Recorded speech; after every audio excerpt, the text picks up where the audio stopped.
Hi, everybody. Phil Jenkins here, and we're talking to Frank about introduction to philosophy and probably about ethics, but could be about anything because the conversations can go in lots of different directions. Philosophy touches on a lot of different subjects. So Frank, would you like to say hello to the folks and anything about yourself? Well, we've done this once, so hopefully I won't have to repeat myself in that respect because I have a tendency of doing so. But yep, so hey guys, back again. We're gonna discuss this stuff, see where it goes, and hopefully get a little more interaction in the class because it seems like everybody's still hesitant to bring counterpoints to one another. Like nobody wants to offend anyone. I'm kind of hoping that we can change that and actually have some discourse rather than just constantly saying we see eye to eye, because that's not realistic. Mm-hmm. All right, good. Can I just ask you, Frank, to keep your voice up just a little bit because I'm having a little trouble. I'm going to turn my speaker up, but yeah, if you can use that nice, loud, booming voice you have, then that would be great. Yeah, so that's a good point about people talking in the forums and maybe playing it a little safe. Of course, we don't want to create, confrontations with disrespect, and we want to be kind towards each other. But at the same time, the way that I think that Socrates dealt with his interlocutors, if you've ever read another dialogue than the Apology, we only really had the Apology, but the way he would conduct conversations with people would be kind of a back and forth. The Socratic method was just to ask questions and then to offer implications of what the person was saying and ask questions to see how the person would answer that and maybe point out contradictions and things.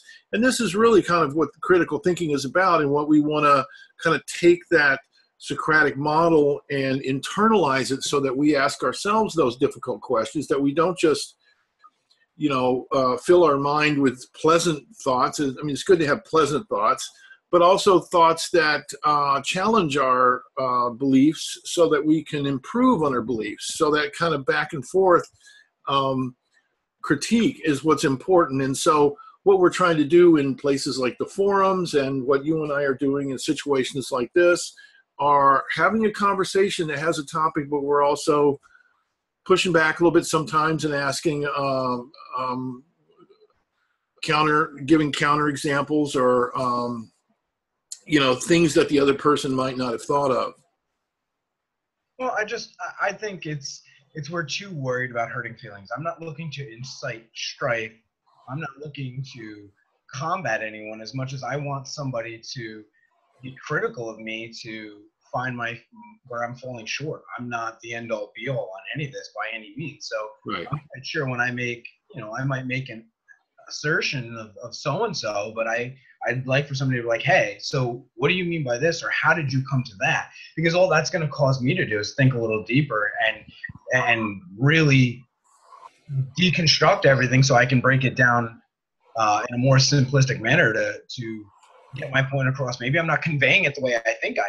So, I think it's for healthy discourse is good for the mind. It's going to keep you on your toes. Yeah, and it almost occurs to me that to say it in a sort of a weird way, it's almost like we want to come up with the best ideas that we can. I mean, the best things, the best beliefs to have are the ones that I want. And I think, I don't remember if we talked about it last time. The way I think of beliefs are all my beliefs are all the things that I think are true. So one way to test this is to try to assert to oneself, I believe that X, but I don't think that X is true. And it just seems like a conceptual contradiction to say that. We all want what we believe to be coextensive with what we think is true, or maybe even to the point to where saying that I believe something, when I say that I believe something, is just another way of my saying that I think it's true. So, and you know, and it's as if saying that something is true is another way of saying, I think this situation obtains in the world. And we want to believe the things that are true, because because our beliefs inform our actions, and then we want our actions to be successful. And if we're acting in ways counter to the way the world really is, then in some sense, at some point, or maybe at many points, our ability to get what we need from the world, or even what we want, is going to break down. And we're not going to be able to get what we want because we're not working in concert with the way the world really is. So I almost want to say it like, say you and I in this case, or it could be people talking in the forums, or people talking in conversation when they're talking seriously and honestly about ideas and not just exchanging pleasantries, kind of like you say.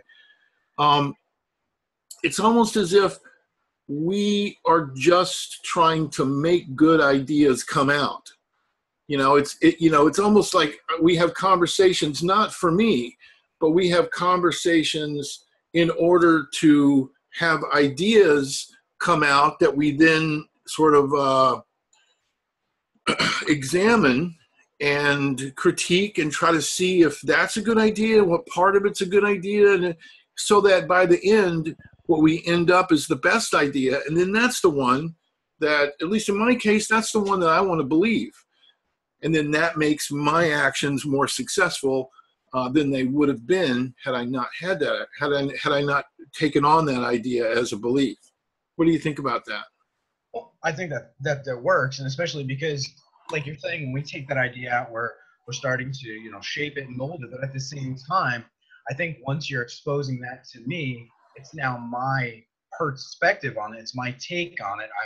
I'm now going to ask you and have you explain it fully so that I understand, much like you said. But then now also I'm looking at it objectively. You're looking at it subjectively. So now that's going to create an entirely different situation, because the fact that I may be able to, like I said earlier, I'm able to either point out a flaw or a hole, whereas you can re-examine it and kind of take a new approach, or maybe insert some more details that may have been missed the first time. So it really does allow for a deeper understanding of it when you look at it externally rather than internally, because it's much like when you proofread your own writing. Like when I proofread my posts 2 or 3 times, then I have somebody else do it, because I'm going to look at it and my brain may see the same mistake 2 or 3 times, not recognize it, whereas an external source is immediately going to hone in on it and go, well, that's not right. That's not worded. What you're telling me and what you're saying are not the same. You've got to reevaluate, do it. It's the same thing here. What I think about too, those are good points, is the difference between something being subjective about these ideas, like us having a different take on an idea, and the idea being objectively true, at least in some sense, assuming that objectivity to a certain degree is possible. And we could talk about whether that's true or not, but just assuming for a moment that there's a certain amount of objectivity, I think we both agree that we're sitting in front of machines talking to each other from miles away. So something like that, but it seems that if I want my beliefs to track reality, and if reality is in some sense objective, now I don't mean what's in my mind, because certainly what I think about or what I want from reality is going to be subjective. But certainly there's things about what goes on in my mind that's objectively true. I mean, if I have a belief in such and such, whatever it is, it's objectively true. I have a belief. So there's a lot that's objectively true. So it would seem like if both of us are trying to, and we would just be examples of any 2 or more people, if both of us want our beliefs to track reality so that we can be successful in the world, and I may just mean be able to hop in the car and go to the supermarket and have it be in the same place we expected it to be. then most of our beliefs are going to be the same.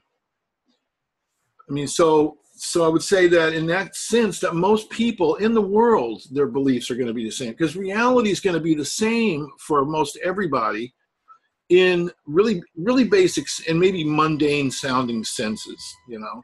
So at least on the Earth, gravity is going to operate the same way, right? So people with maybe small differences here and there. I mean, you know, the weather works pretty much the same way, cold and hot. If it's too cold, you die, and too hot, you die. And if it's somewhere in the middle, you're more or less okay.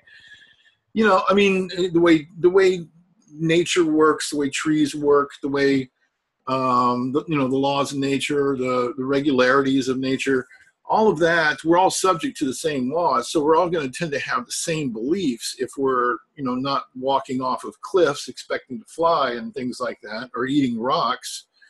But it's going to be a small subset of that we're actually going to have differences of opinion. And what I would propose to you, and see what you think of this, is that the differences of opinion that we have are oftentimes not different in terms of what our aims are, you know, like what we want from life, as far as wanting to have our needs met, you know, our basic needs, which are mostly going to be the same.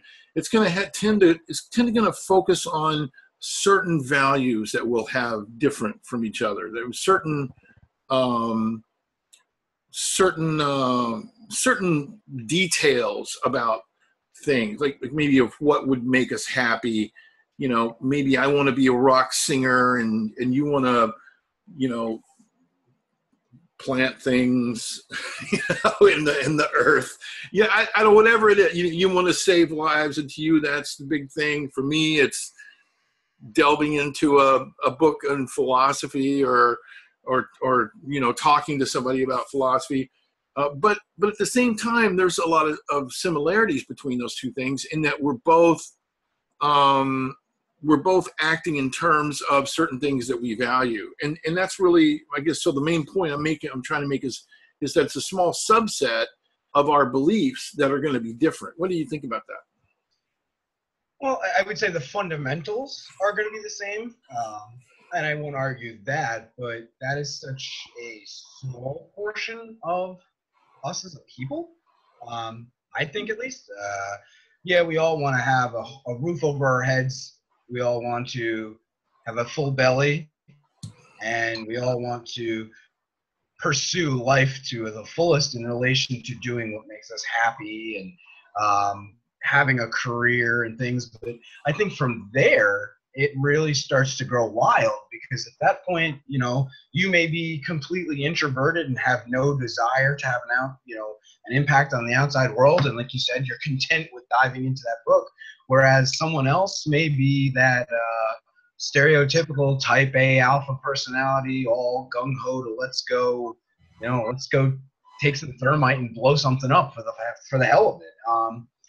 So, well, introverts or extroverts don't have too pretty a picture in that little view, but that's okay. Well, what I mean is like I think the fundamentals is, I agree with you there, but I think that small subset of life things is where we vary. And once we're past that small part, because when you were saying that our realities are all the same, I'm thinking to myself, I've always heard, and I think this is true, is our perception is our reality. So yeah, we have common laws that we all, like you said, gravity, oxygen, heat, temperature, things of that nature that we all are in. But now our perception is our reality. The way I'm going to perceive something is going to directly influence my reality.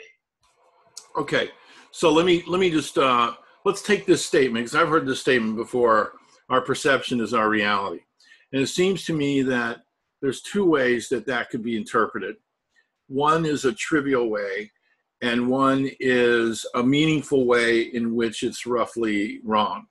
So the trivial way, in which I think it's right, is that each of our access to the world is through our perceptions. So in the trivial sense, yes, we can't get beyond our own perceptions of the world. And so especially to the extent that those perceptions that we have to sort of see through, which makes it, let's just say, yeah, you know, our access to the world is sometimes it's called mediated. Our access to reality is mediated through our perceptions. Mediating means it's sort of like the middle, you know, or the media through which that we access reality. But I think that's a kind of a trivial sense. It's not necessarily a trivial point, but it's a trivial sense in which perception is our reality, because that just applies to everyone, everywhere. And in a way, it doesn't tell us very much, okay? It's significant. I think that it's true that it's there's some significance to that. And so, for instance, when people just assume that how they see things is exactly how other people see them, is off the mark, because they're forgetting that idea that, you know, we all are mediated, so not everybody is going to see. So, you know, so for instance, an example of that is in my courses. I've taken a lot of I'm taking online courses. I'm in the process of getting a couple of different certificates and teaching online, but I just found out recently, just realized or had it suggested to me that not everybody is well, it's a reminder. Some people are colorblind, and I use color all the time in my, well, okay, well then let me apologize. But, you know, in my courses, I've recently, in the last semester or so, I've started using color headings in my courses. And now, so I was making an assumption that was unwarranted. It wasn't explicit. I just didn't think about it. But so that's an example of where it's significant. But I say it's trivial in the sense that, yeah, I mean, sure, you know, their access to reality is mediated by perception. Yes. Okay, well, so the sense in which I think that it's not trivial, but I'm not sure that it's true. Let's put it that way. I'm not going to just say that it's wrong. I just want to say, or that I think it's wrong. I'm going to say that I'm not sure that it's true, is the idea that all there is to reality is our perception. And that's a different statement. I mean, one can become a kind of global skeptic. And actually, this is really great. We're talking about this a little bit, because the next couple of readings we're going to have to do with epistemology, was how do we know what we think we know?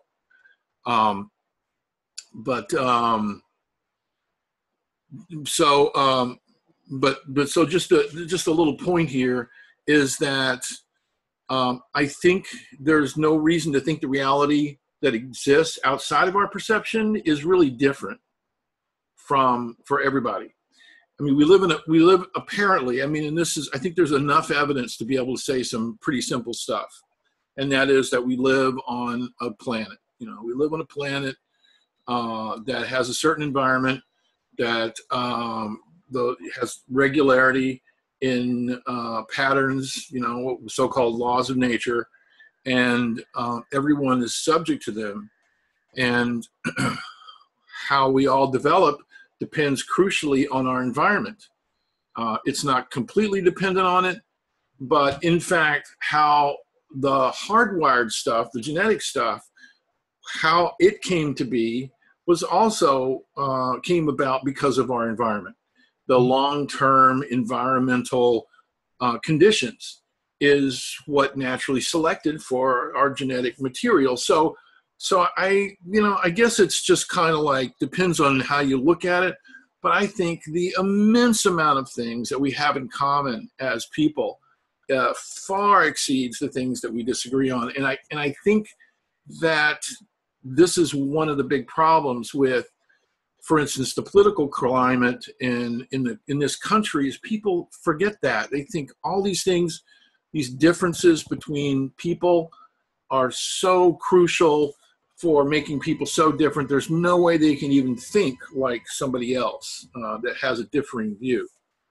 So the perception is reality. Again, I think there's a sense in which it's right, but it's relatively trivial, and a sense in which it's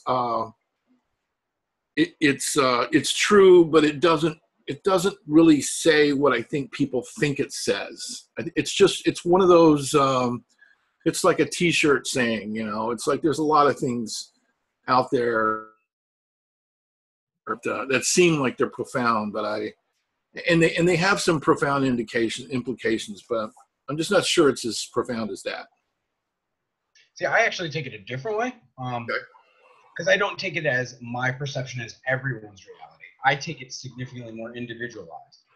And you would put it much more on a broad scale, and I'm looking at it on a much more narrow range. So that's why I think it has more impact, possibly, because I'm looking at it more short term rather than long term. For example, you don't really hear about Iraq or Afghanistan anymore, and those wars are still being fought, per se. People seem to forget we still have many men over there, but you don't hear about it on the news. So in your average civilian's eyes, the Iraq or Afghanistan war or conflicts or whatever you want to call them are no longer happening. Well, that's not true. You have men dying and being blown up every day still there. It still is happening. It's just not televised. Their perception is their reality. They are actively being shot at. They're actively being engaged. Whereas you and I, we're here at the comforts of our home with AC and basics. So to us, it may not necessarily be reality. I mean, yeah, okay, I see what you mean. I just wonder if the terminology is it's too grand and broad to really. I mean, what you're talking about really are people who, I mean, at least it seems to me, are people who are paying attention to other things. I'm not sure all those people would actually assent to the saying that the wars are not going on anymore. I'm not sure that just because they're out of sight, that they're completely out of mind, or even if they're not in their mind, that they really think that they're not happening. I think a lot of people know that there's still wars going on,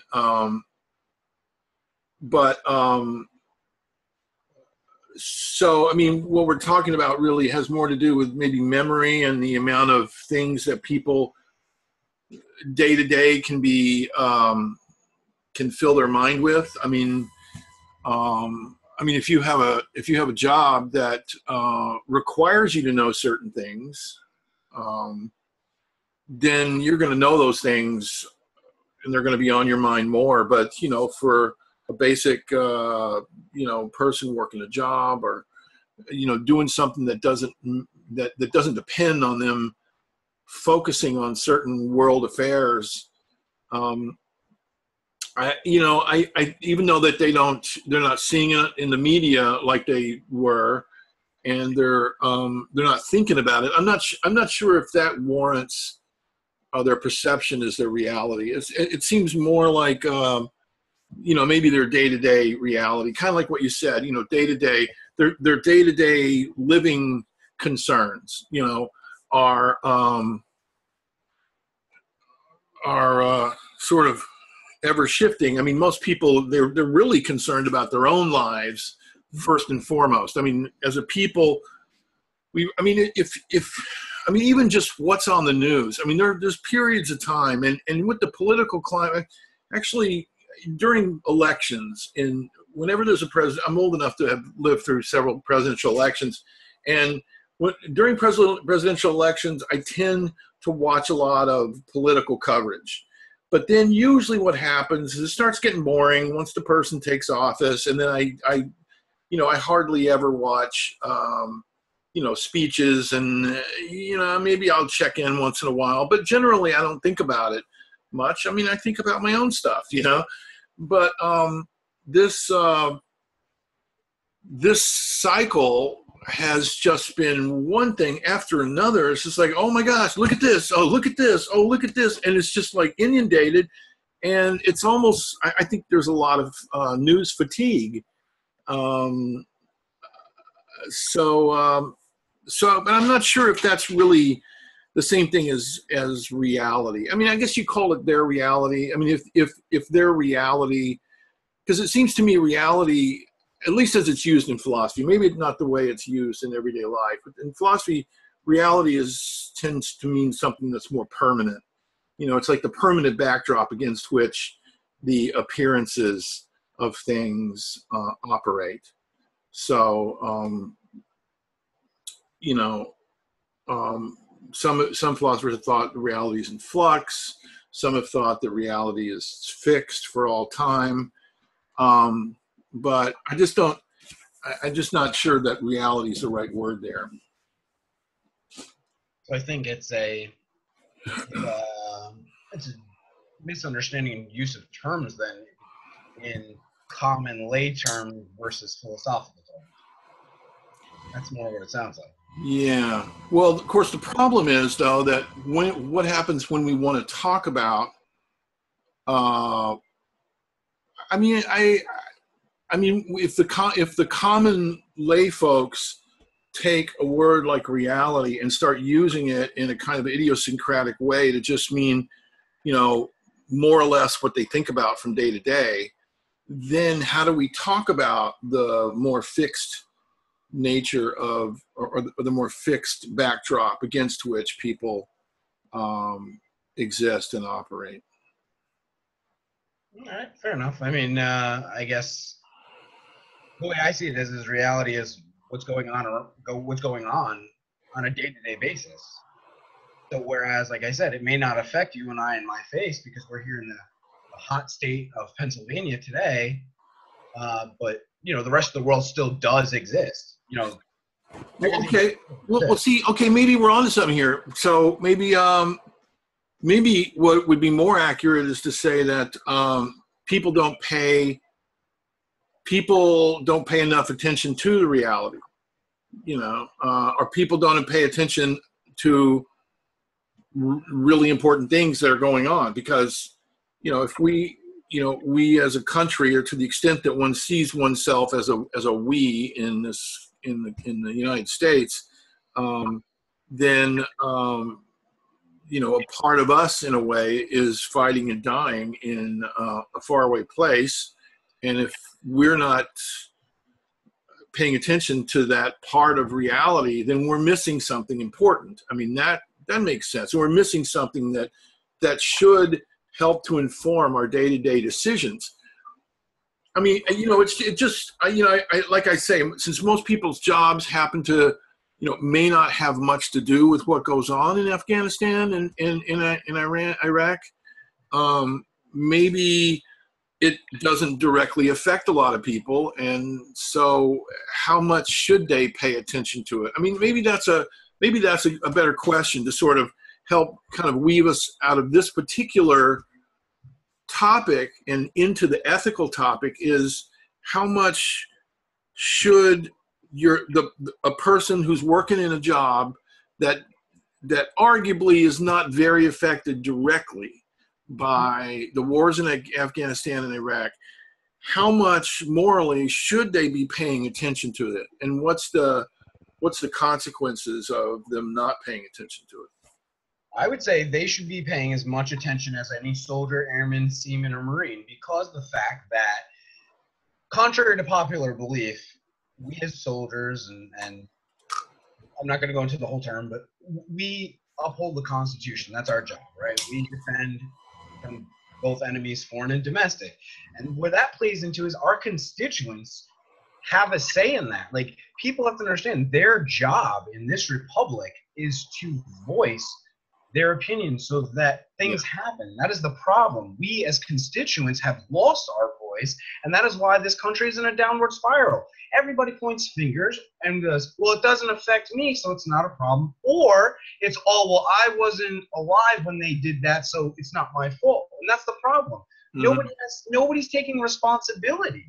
And so whereas you may not feel that the Iraq and Afghanistan wars really affect you, but they do, because those people they're fighting you may or may not believe that they're fighting on your behalf or to defend the Constitution or anything, but they're an extension of you, and we are an extension of them. And it's not as small a picture. I mean, those people have taken an oath, and myself, I have, and I understand that. Like, if we don't want these people, like everybody says, oh, pull them out of Iraq, pull them out of Afghanistan. Well, that's great and well to say that on Facebook, but say that to your state senator, say that to your politicians. Do something, back it. Don't just be a keyboard warrior. Stand up and have a damn voice. That is the reason this country was founded, because people had a voice. And it needs to happen again. Like we need to fight for what we believe in and make this country trend upwards rather than downward. Would it be a fair statement to say that the situation in, say, let's just take one of them, Afghanistan, is a complicated one, is complex?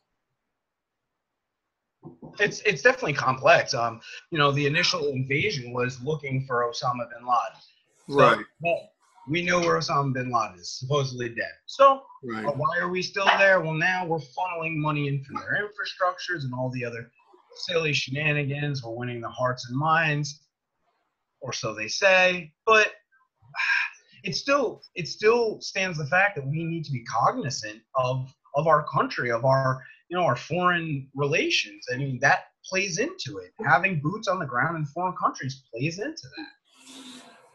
Okay, so let me ask you. Let me just like pose this as a sort of a thought experiment. So let's imagine Joe has a job in Scranton, and he works at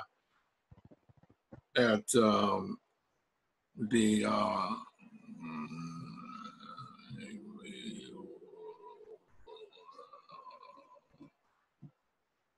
well, let's say he's a district manager, or he's like an assistant manager for a supermarket.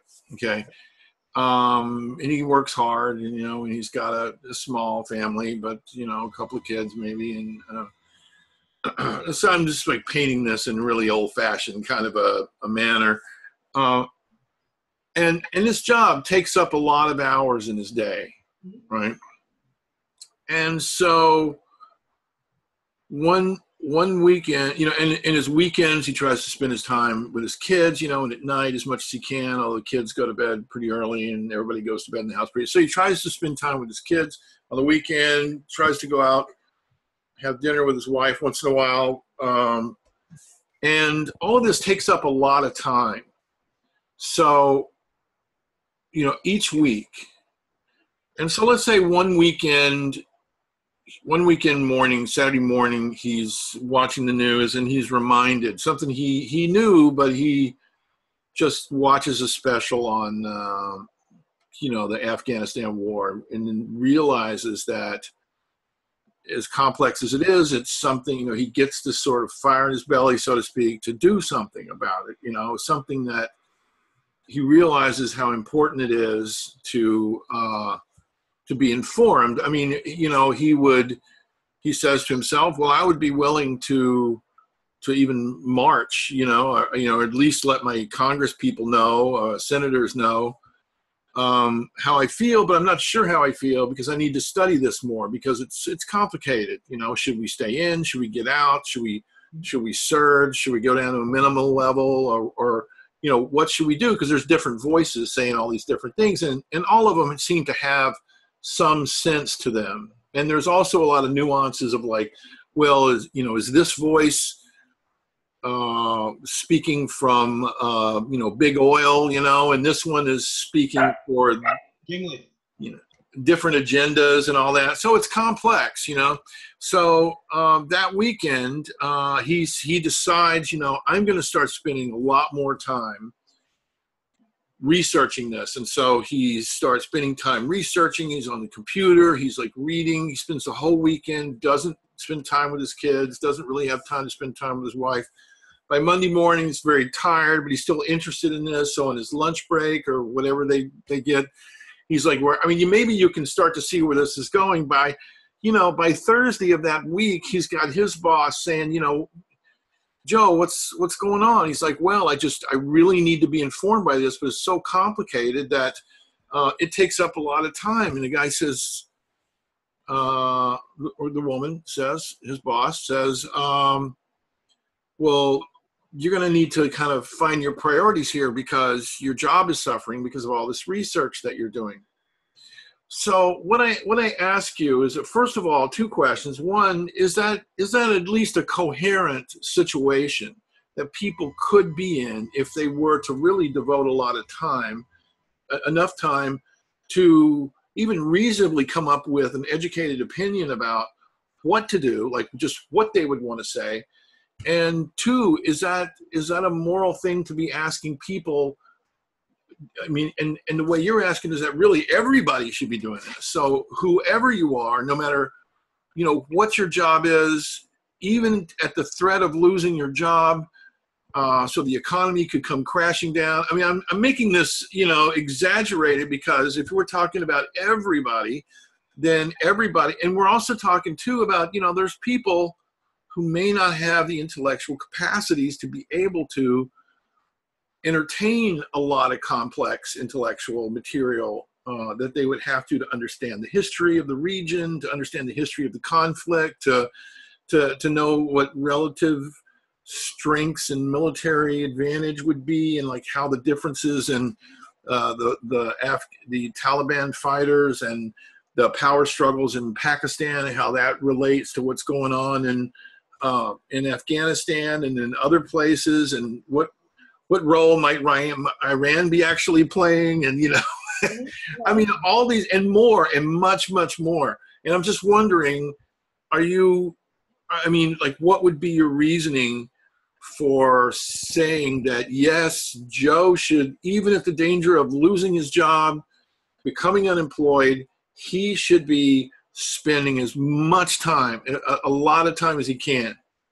Well, I'm not suggesting that he's losing his job and that. What I'm suggesting is he should be informed. If his country is involved in something, he should at least have half of an idea, something. Do some research, because when you look around the American climate, we're some of the most ignorant people in the world.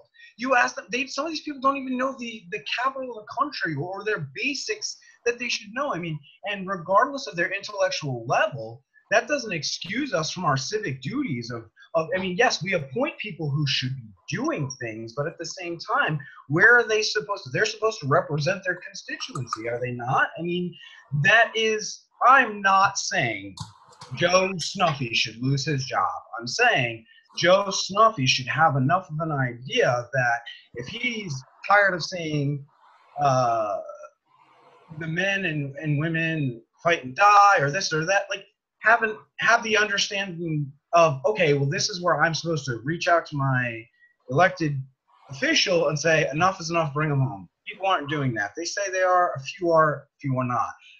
But on the same time, think about all this stuff going on with Planned Parenthood. Everybody's funneling behind them to either A, stop them from abortion, or B, telling them, it's the same thing. Now it's just much more on a closed scale because it's closer to home, so people are engaged. Well, okay. So let me just. This is good, because I think we're getting closer to maybe where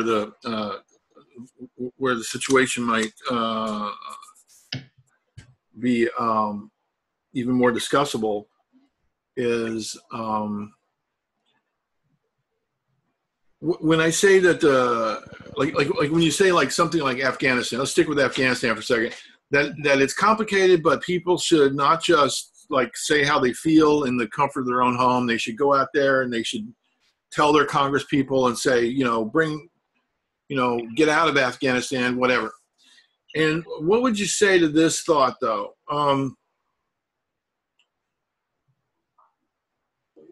Is there a concern that people on the whole living their lives,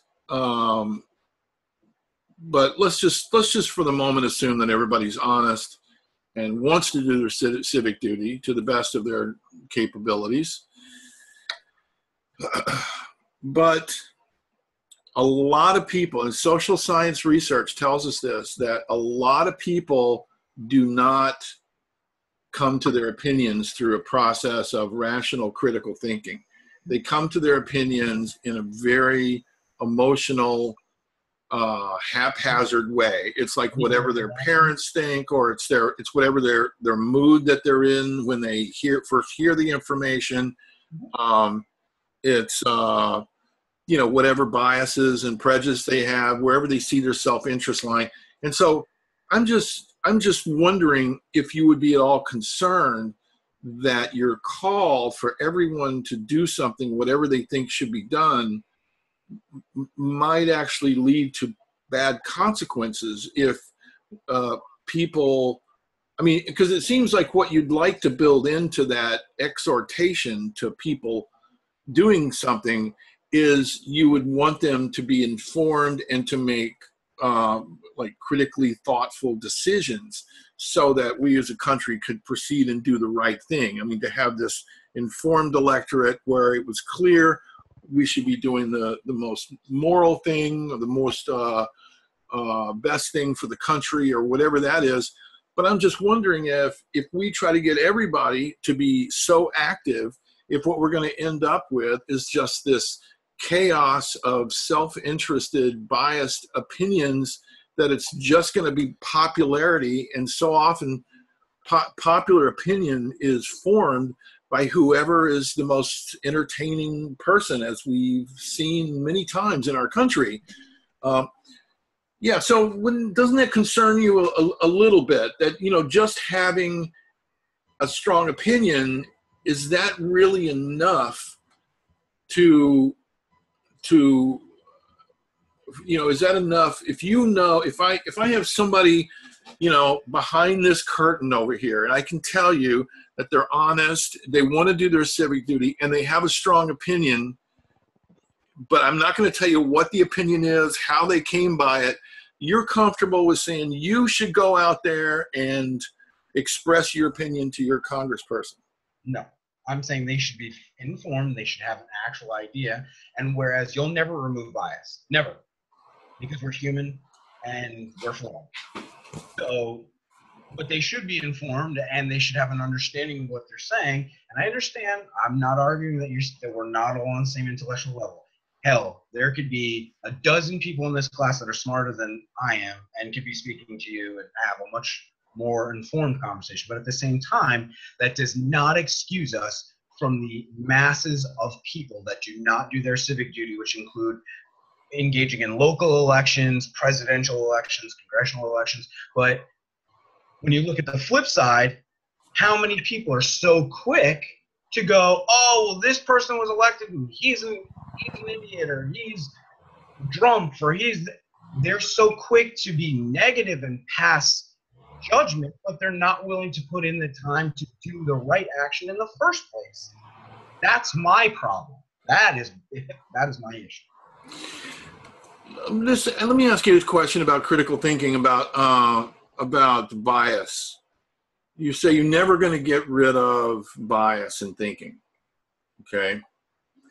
So are you saying that there's no need to try because it's going to be just as bad, or would you say that there's a gradation of better thinking than, you know, the more bias, and that there are ways to get less bias thinking? Or do you think it's always just going to be just as bad as, or just as strong?